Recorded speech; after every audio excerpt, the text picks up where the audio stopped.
In 2007, a hostage crisis took place in front of the capital, Manila City Hall. The abductor, however, was a rags-to-riches businessman who had started his daycare center to support the kids in the slums and suddenly orchestrated a hostage incident. But it wasn't for self-benefit or out of anger, but rather to advocate for the improvement of education and wellness for the children. In this video, we'll be covering the controversial activism of Armando Jun Ducat. While his ideals and principles have the people rally behind him, his methods of spreading his message have definitely caught the country's attention in some way or another.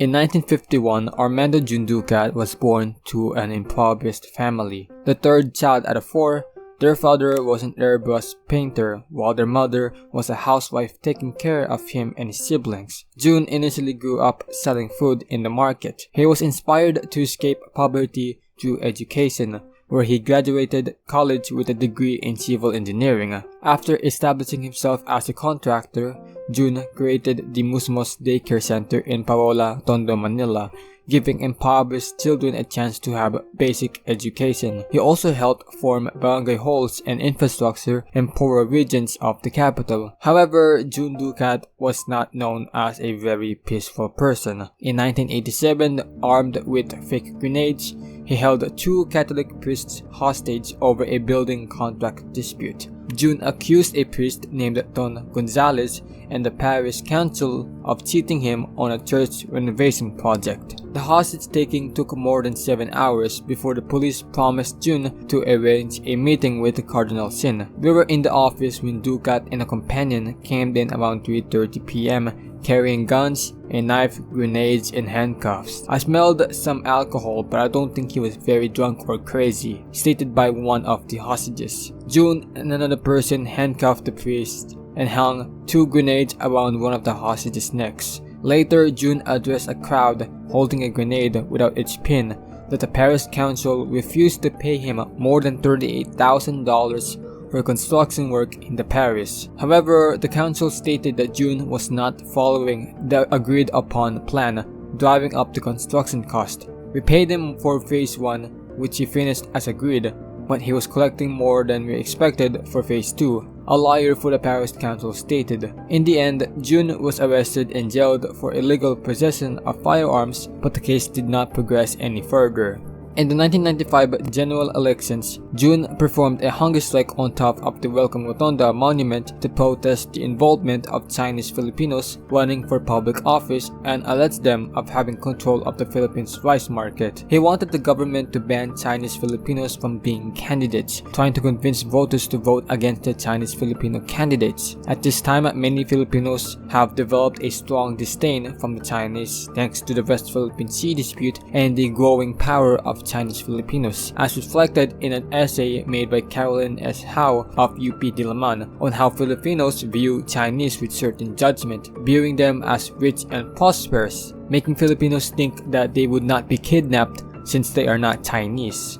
Now, with Chinese Filipinos dominating the business sector, some Filipinos fear that they also may take control of politics, leading to Jun's hunger strike protest. In an earlier protest stint, Jun protested the rising prices of rice by dragging a cart full of sacks of rice from Nueva Ecija to Menjola, Manila, blaming Chinese businessmen for controlling the rice trade in the Philippines. In March of 2007, Jun was performing a field trip for the Musmos Daycare Center he founded 4 years prior. However, instead of continuing the field trip to the designated spot, the tourist bus suddenly stopped in front of the Manila City Hall. Jun was accompanied by a man named Orgy Carbonell. On the front screen of the bus, Jun would tape a sheet of paper with a message, "Hostage namin, 32 na bata, 4 na teacher. Armado kami ng 2 granada, Uzi, .45 caliber. Hiling namin pabahay edukasyon ng 145 bata ng Musmos Daycare Center." It was a clear sign that Jun was preparing to get things messy. The driver of the tour bus was then released, followed by an ill kid 4 hours into the situation, negotiated the child's freedom by a senator. However, Jun states, "I love these kids, that's why I am here. You can be assured that I cannot hurt the children. In case I need to shed blood, I will not be the first to fire. I am telling the policemen, have pity on these children. I am asking for justice so they can have continued education up to college." Even though the parents of the children were scared for the children's safety, some were completely fine with the situation, going as far as calling Jun a hero. 5 hours into the situation, Jun started to try and drive the bus away but was blocked. With the children chanting his name, he was given a microphone and started rambling about corruption and politicians neglecting their promises of free education and housing the poor. Senador, para mailabas na yung nasa loob niya at sinagot ko pa ang mga tatlong kong bata. Tanggap ko ang lahat ng kaparasahang ahon. Gusto ko lamang po imulat ang sambayan ng Pilipinas. Lahat yan nangangako na kung sila'y mananalo, bibigyan tayo ng edukasyon, bibigyan ng pabahay, bibigyan ng ospital. Dito po sa Maynila, andyan ang Parola, andyan ang Paseco, andyan ang City Jail. Parang hayop na bubuhay ng tao. Parang hayop, parang busabos. Pero meron pong bilyong-bilyong piso na nailaan para pagandahin ang payroll. Bilyong-bilyong piso para ayusin at pagtayo ng mga kung ano ng gusali sa paikot ng cultural center. Pero wala pong naidagdag man lang eskwelahan. Wala man lang naidagdag na ospital. After 10 hours, all 32 children and 4 teachers were freed after Jun peacefully surrendered. Jun was then detained, but the families of the children did not file any charges, only making him spend a year and a half in jail. Back in Tondo, people were riling behind Jun, chanting his name and thanking him for his generous actions in supporting them. However, the media didn't think of him positively, calling him a veteran attention seeker and a man who creates attention, often referencing his earlier protests and incidents. From taking priests hostage to climbing towers, this well-to-do engineer had an unusual way of drawing attention to his causes. But in taking dozens of preschool children hostage, Armando Ducat Jr. may finally have to pay for his stunts. Ironically, however, Jun would then disappear from the eyes of the public. After Jun's release from prison, he was in debt of 15 million pesos and lost his profession as a civil engineer and contractor. However, he still had a reputation among people, leading him to create his own construction company and eventually create an eco-farm in Naik, Cavite, where many of the revenue were used to form a hospital with free healthcare. The Paraiso de Jun Eco-Farm Resort is a 1,600 square meter resort with varying activities such as swimming, zip line, and zip biking.